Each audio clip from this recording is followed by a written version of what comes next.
Good morning, sports fans. Guess what? If today is Monday, the 28th, November 28th, 2022, then you are here with the Amazing Grace Network, the Amazing Grace Sports Network, where we will give you a honest, unbiased, unadulterated review of what happened in the NFL in Week 12 yesterday, because we already talked about Thursday. So let's get this party started. It is now 7:41, and we're ready to rock and roll. I am, you are. Let's go. We're going to start off with Tom Brady and the Tampa Bay Buccaneers. Yes, Tom Brady. They traveled to Cleveland to take on the Browns. And America, this game is summed up by a little song that I think you guys already know. Let's try it. The sun will come out tomorrow. Bet your bottom dollar that tomorrow there'll be sun. Just thinking about tomorrow clears away the cobwebs and the sorrow till there's none. Yeah, that about sums it up, and that's what happened. They're gonna have to wait till tomorrow or next week or some other time because America, Tom Brady and the Buccaneers took it on the chin. They lost to the Cleveland Browns 23-17 in overtime. Now, Cleveland was the usual self. Nothing spectacular on offense, nothing spectacular on defense. Ready to fold if given half a chance. But Tom Brady and Tampa Bay Buccaneers offense was anemic. And then some. They couldn't run the ball. They couldn't pass the ball. They couldn't catch the ball. Tom Brady looked like Russell Wilson out there. And to top it off, the defense couldn't defend. Now, this was evidenced by the fact that Cleveland, yes, Cleveland, beat them. Cleveland, a team that lost to the New England Patriots to the tune of 38-15, they were skunked, beat the Tampa Bay Buccaneers yesterday. Well, go Cleveland, because you know what? Unlike the Buccaneers, you showed determination and perseverance through a tough season. Somewhere up there, automatic autogram is smiling, and Cleveland fans know what I mean. Now, the Tennessee Titans hosted the Cincinnati Bengals and got beat on their own home field, 20-16, as I predicted. Why? Because the Bengals needed it. They wanted it. They had to have it more.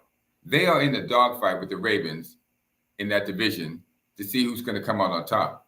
The Titans, on the other hand, could probably lose the next 3 of their 6 games and still win the division. So it really didn't matter that much to them. They're going to end up playing the Texans and some other bad teams and win anyway. So they lost. But the Bengals, on the other hand, with this win, are tied with the Baltimore Ravens. Why? Because the Baltimore Ravens lost to the Jacksonville Jaguars yesterday, 28-27. Yes, what I said could not happen. What I said should not happen. What I said would not happen happened. Yes, it happened because second-year quarterback Trevor Lawrence was 29 of 37 for 321 yards and 3 touchdowns. That's right, sports fans, 3 touchdowns. It happened because the Ravens defense and offense got lax and lazy and showed no sense of urgency. Now, Lamar Jackson didn't have a great day. Let's just get it this way. He outrushed the entire Jaguar team 89-38. But it meant nothing in the end because he was only 16 for 32 passing the ball. Now, luckily for the Ravens, they play the Broncos next week, one of the worst teams in the league. But that's what I also said about them last week when they were playing the playing the Jaguars. Now, let's get to New York. New York. The New York Jets bounced back from a depressing loss to the New England Patriots by laying the hammer down on the Chicago Bears, 31-10. That's right, 31-10. And in it, the Jets may have found their quarterback of the future in Mike White, who was 22 for 38 with 328 yards and 3 touchdowns. This is just stepping in when he has not been the starting quarterback all year. Joe Flacco was in the beginning, and then Zach Wilson came on and took the job because, Flacco was just holding the job for Wilson. So now they just inserted this guy White, and he threw for 328 yards and 3 touchdowns. It didn't hurt that the Jets' backfield also rushed for 158 yards. Luckily for the Bears, they took my advice and they sat out Justin Fields. It was time to dispense with all the posturing and pretense and, tomfoolery that they were trying to win games and trot this kid out there. The season is over. OVA, over. Save the kid for next year. It's time to move on to basketball and the Bulls, Bears fans. Now, the Atlanta Falcons, my Atlanta Falcons, your Atlanta Falcons, the world's Atlanta Falcons lost. Now, that's a surprise, right? As I predicted they would. They would lose to the Washington Commanders, 19-13 in Washington. Atlanta did what Atlanta has done all season, which is take a perfectly winnable game and lose. Now, the Commanders didn't do much except allow the Falcons to shoot themselves in the foot on third downs. The Falcons were only 4 for 10 on third downs, and they were 0 for 1 on fourth downs. You're not going to get much done when you can't convert a third down, and the Falcons couldn't do it. Yes, the Falcons were just that bad. They were bad, but they are 5-7. And because they are 5-7 and they play in the NFC South, they are only one game out of first place behind the Tampa Bay Buccaneers. Now, the Carolina Panthers, they defeated the Denver Broncos 23-10 in a game that reflected just how badly things have gone for the Broncos. Jets castaway Sam Darnold, who hasn't played a game all year, stepped onto the field and outplayed Russell Wilson. Yes, Bronco fans. Yes, Sam Darnold. Sam Darnold dismantled your team. So, to make a long story short, Broncos fans, and you know the season's over. It looks dismal. It looks bleak. And it is. There's nothing to look forward to. Listen, do you have a basketball team? You have the Nuggets. Yeah, the Denver Nuggets. So, guess what? You can look forward to basketball because football season is over for you. Now, on the other hand, for Carolina Panther fans, the sun is rising. They now have a better record than the Broncos, and they are just 2 games out of first place in the NFC South. Can you believe it? Can you believe it, Carolina Panther fans? You might make it into the playoffs. You might take the division with Sam Darnold. Okay, the Los Angeles Chargers. Those Los Angeles Chargers used to be the San Diego Chargers, but didn't want to be the San Diego Chargers no more, and then moved to Los Angeles so they could be Los Angeles Chargers along with the Los Angeles Rams. They kept their playoff hopes alive by defeating the Arizona Cardinals 25-24. How do you win a game on 25-24? This is how you do it. You play most of the game going back and forth. Arizona, where they had Kyler Murray back, was getting up and down the field. They were making it hard for the Los Angeles Chargers, who always play down to the competition. If they're playing the Chiefs, then they're right there at the top. They're throwing passes, they're making plays, everything. But if they're playing a team that's not that good, they play like that team. Why? Go ask them. I have no idea. But at the end of the game, down by 7 points, the Los Angeles Chargers drove down the field and scored a touchdown with 15 seconds left. They had a choice: go for the point after and tie the game, or go for the 2-point conversion. Well, head coach Brandon Staley channeled his inner John Harbaugh, who is famous for going for 2-point conversions. But unlike John Harbaugh, Staley's team pulled it off. You see, it never hurts to have a quarterback like Justin Herbert in your corner and on your team if you want to go for that 2-point conversion. Lesson to John Harbaugh. Now, the Las Vegas Raiders, those guys, they used to be the Oakland Raiders. Then they were the Los Angeles Raiders. Then they became the Oakland Raiders again. And now they're the Las Vegas Raiders with a 2-something record. They have been dismal. Maybe they were 3-something. It doesn't matter. They're so far down. The only thing they can do is look up.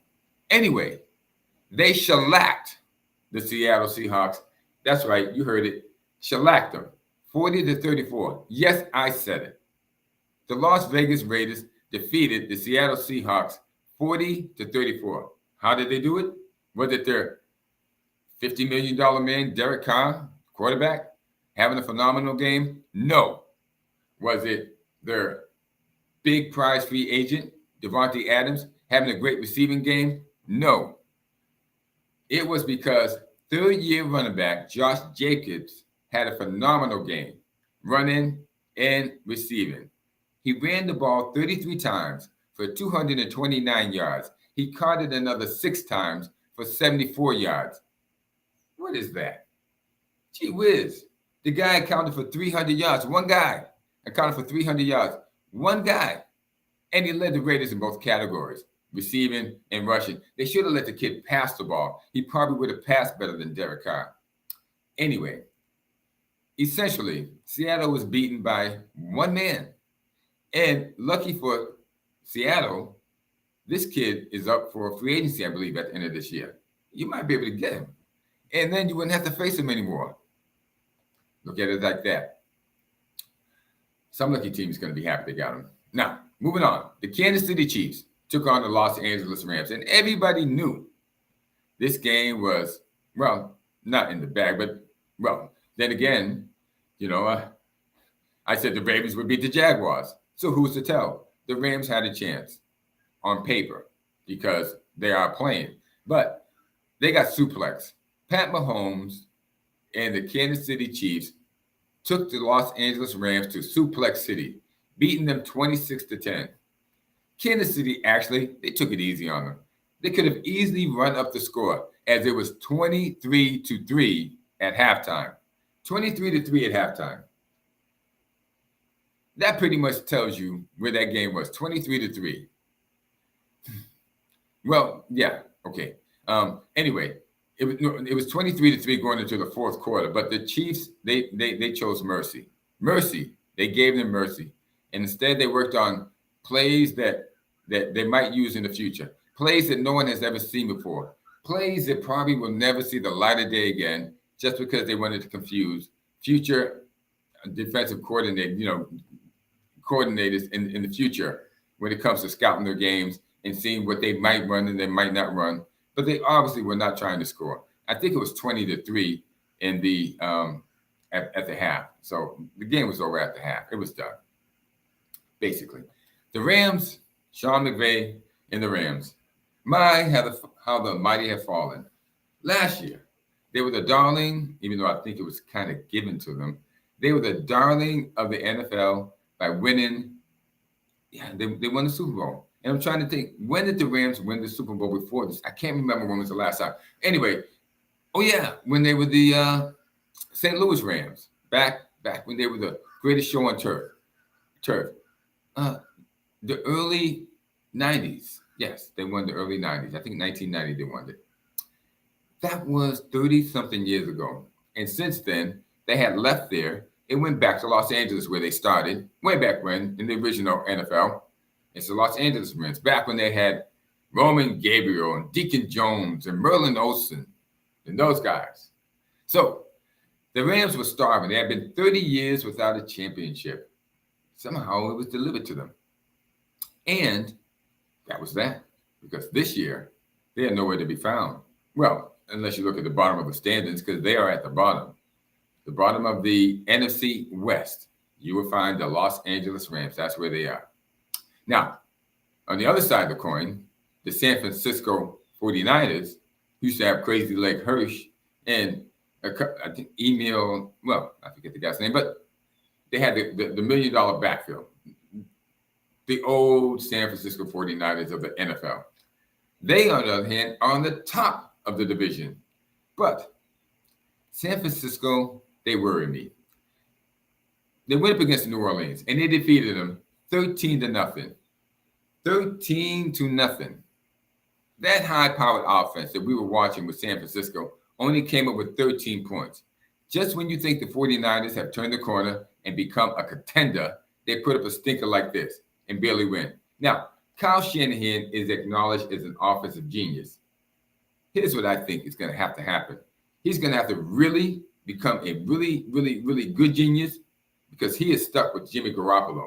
And Jimmy Garoppolo has happy feet and happy arms and happy eyes. In other words, he's scared to get hit. And he gets rid of that ball in bad situation. He throws the ball high. He throws the ball in the dirt. He doesn't deliver a clean pass for the most part. And that will be the only reason, Jimmy Garoppolo, that this team does not go to the Super Bowl. Now, if Shanahan is really a genius, he's going to have to get creative on how to get the ball out of Jimmy G's hands and into somebody else's hands. Maybe Christian McCaffrey can pass the ball. Somebody needs to get back there with some trickery plays and have somebody else throwing that ball so that Jimmy G does not have to do it with regularity. New Orleans, the team that got beat 13-0. Now, to be fair, the 49ers have a really, really, really, really good defense. But they're going to have to, they have a problem of their own. They're going to have to find a way to keep the ball out of Alvin Kamara's hands. Yeah, Kamara, he fumbled the ball twice. Once down on the goal line and another time when they were driving. Kamara has had the fumbles this year and has not looked the same. Sorry to say that, Alvin. But I'm not saying anything that any coach or any offensive coach or any fan who is a New Orleans fan hasn't already come to grips with. You might not be the same running back that you were before. Not that you can't be used differently, but usually, I mean, come on. You're on the team called the Saints, and they're anything but holy. They're terrible. They're terrible. Okay, anyway, you fumbled the ball twice yesterday in key situations. You doomed the Saints, and that was that. Now, San Francisco leads the division, but here's the good part about the Saints. They're only 2 games out of first place because, once again, they play in the NFC South. So there's still hope. There's still hope that you, with Andy Dalton, can win the division. I mean, Tom Brady is not wowing anybody. They got Sam Darnold in there, right, for the Carolina Panthers. You got the Saints, the Darnold, and there's a 4th team. Yeah, the Atlanta Falcons with Marcus Mariota. That's a toss-up. Somebody is going to win that division, and that team could have either Marcus Mariota as the quarterback, Sam Darnold as the quarterback, or Andy Dalton as the quarterback. This is the NFL. Anything can happen. Now, in the most exciting game of yesterday, the Miami Dolphins choked out the Houston Texans 30-15. Now, 30-15 may not seem like much. You know, I mean, compared, it could be 50-3 or 60-10, but it was 30-0 at halftime. 30-0 at halftime. Miami had them 32-0 at halftime. And that's pretty much the game right there. Now, I have to say something here. I had said that Tua Tags had the weakest arm in the NFL, and I haven't changed on that. But I couldn't see how a guy with a weak arm could lead the division, possibly win the division, and maybe be going to the Super Bowl. But here I am, admitting that is a possibility because Tua Tags is accurate. He cannot throw the ball 50 yards on a dime, but he can throw the ball 20, 25, 30, 35, 40 yards on a dime. He can hit his plays where they need to be hit. He can keep them out of harm's way. He delivers the ball tight in an accurate spiral. That being said, it wasn't like Houston could do much with anybody anyway, whether it be Tua Tags or Sam Darnold. Sam Darnold could have walked into Houston and beat them yesterday.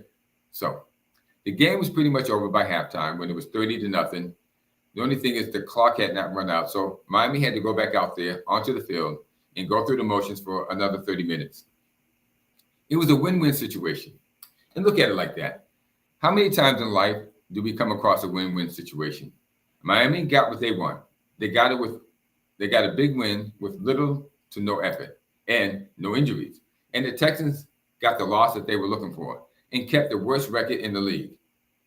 And in the last game of the day, The Philadelphia Eagles put the boots to the Green Bay Packers 40-33. Now, everybody saw this coming. They were playing in Philadelphia. Green Bay does not travel well. They have not played well at home either, but they haven't traveled well either. So it was never a close game. You have Aaron Rodgers, who looks like he wants to quit. And yesterday he did. Aaron Rodgers was 11 for 16 with 2 interceptions when he took himself out of the game when the game was 34-23. Rodgers was of the medical opinion that he might have a punctured lung. Rodgers himself diagnosed himself with a possible punctured lung and took himself out the game. Green Bay, you have a problem. You have a big problem. Let's try this. Rodgers diagnosed himself, okay? Thought to himself that he had a punctured lung based on his medical knowledge and took himself out of the game. And this is your quarterback. This is your quarterback, Green Bay. You are in trouble. You are in big trouble. But you should have saw the writing on the wall with this guy 10 years ago. Okay? He doesn't care. Sorry to disappoint you, and I have some Green Bay fans out there that I'm close to, but he doesn't care. And the Rodgers lovers, I have no, maybe because he's the only thing they have. But actually, you got another guy, Jordan Love, because Jordan Love came in and drove the Green Bay Packers down the field twice, scoring twice, both times, a 10-point score and a 3-point field goal to make it interesting. So you do have a guy there that you might want to take a look at. Only thing is, you're saddled by Aaron Rodgers and that $55 million contract you gave him in the offseason because he said you didn't care. He said to you, Green Bay, that you didn't care. Aaron Rodgers. Isn't that like that thing where people turn it around? Okay, they call you. Well, we'll see what happens. After the game, Rodgers dismissed Love's efforts by stating that he expected to play next week if he checks out that he doesn't have a punctured lung, which they already knew that he didn't have a punctured lung because they had checked him out during the game. So while many are clamoring for Jordan Love to start next week, and in my opinion, why shouldn't he? Since Rodgers supposedly has a broken thumb and thought that he had a punctured lung, sit him out. And in fact, he can't do any worse than Rodgers. You guys have only won 3 games this year. Or is it 4? Why don't one of you Packers fans do a comment? Let me check and see if there's any comments here in the chat room. No, there's not. But if you feel braggadocious enough to brag about Aaron Rodgers, correct me if I'm wrong and tell me that the Packers, how many games the Packers have won, because they've been so dismal. I can't even tell you how many games they won. But with him out, the sky's the limit for the kid. So give him a shot. And with that, I'm a little bit worn down. Had a rough day yesterday, swimming in the water off the Gulf of Mexico. But I took in some water. As you can tell, I'm kind of hoarse. And it took away my singing voice. But we'll try. We'll try to get this thing right by Friday when I will do a preview of the NFL's 13th week. 13th week of the season. And maybe we'll have this thing under control, my throat, my head, and whatever else I need to have under control in order to give you a concise and accurate view and opinion of what is going to happen in the NFL in week 13. So with that, I am Clay Morris, signing off, telling you the sun will come out tomorrow for all of you fans of teams that lost, and that would be Tampa Bay, Carolina again, the Ravens, Baltimore Ravens, Atlanta Falcons, Green Bay Packers, Houston Texans, Chicago Bears. Yeah, there were a lot of you. New England Patriots on Thursday. That's right, you guys lost. Detroit Lions on Thursday. Yeah. Well, anyway, it was Thanksgiving weekend. And really, guys, when all is said and done, I am thankful for for Aaron Rodgers. I am thankful for Russell Wilson. Thankful for Tom Brady and everybody who plays in the NFL. Even if I don't give you a glowing review of what occurred in the last game, as I see it. You guys are still most of you guys are warriors.